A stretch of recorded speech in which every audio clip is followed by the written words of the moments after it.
នេះទោះដែលមិនស្លាប់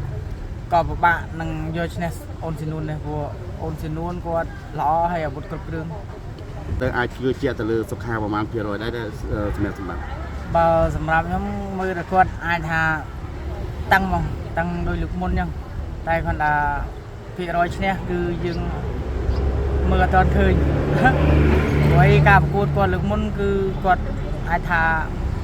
គាត់ប្រហែលស្លាប់តែលើញាក់សាច់យើងបងប្អូនមកគេហៅថាកុងបរូ5រៀង5ហេយ៉ាកុងបរូអីគេរ៉ូស៊ីជុំអត់ខុសអត់ខុស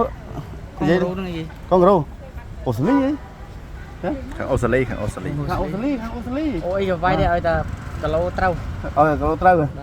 នេះបងប្អូនបាទឥឡូវមកមើលសម្បត្តិផ្ទាល់ហ្មងបាទមិនបាត់កាត់ចិនកាត់ចិនទៅមិនមែនកាត់ចិនទេតែគាត់តែមុខភ្នែកខ្ញុំកាត់ចិនភ្នែកកាត់ចិនទេតែខ្ញុំខ្មែរសុទ្ធចាបាទមិនដែលសម្បត្តិឃើញថាមកលេងកម្មវិធីធំនៅចុងខែនេះហើយក៏ដូចជាមានសិស្សប្អូនចូលរួម2នាក់ដែរឬក៏យ៉ាងណា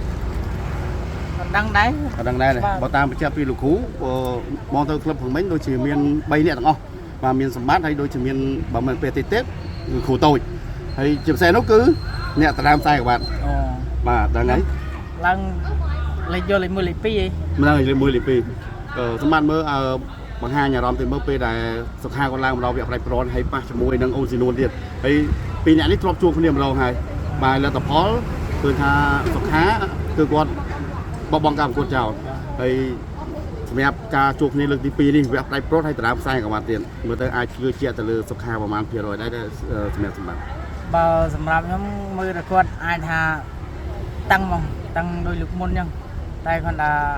ភាគរយឈ្នះគឺយើងមើលអត់ទាន់ឃើញព្រោះការប្រកួតគាត់លើកមុនគឺគាត់អាចថាគាត់ប្រហែលស្លាប់តែលើកនេះទោះដែលមិនស្លាប់ក៏ពិបាកនឹងយកឈ្នះអូនស៊ីនួនដែរព្រោះអូនស៊ីនួនគាត់ល្អហើយអាវុធគ្រប់គ្រឿង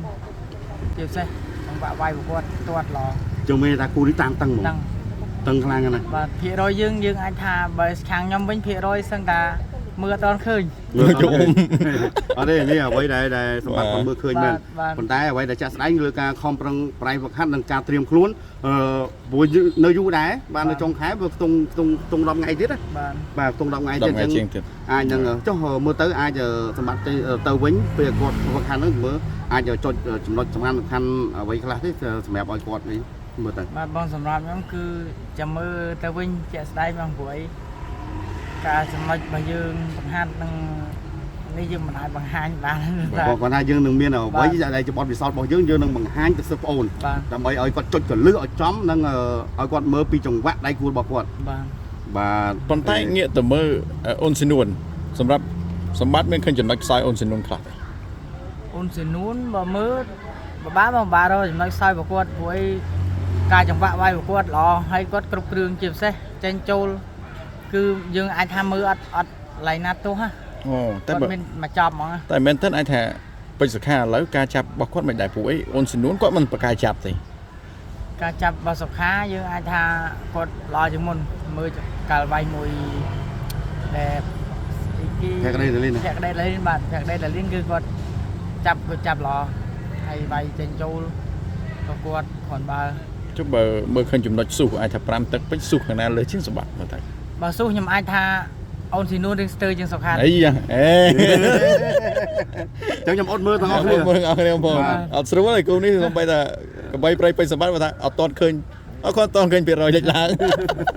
បាទអរគុណជួបគ្នាចុងខែនេះបងប្អូនអរគុណកបីប្រៃ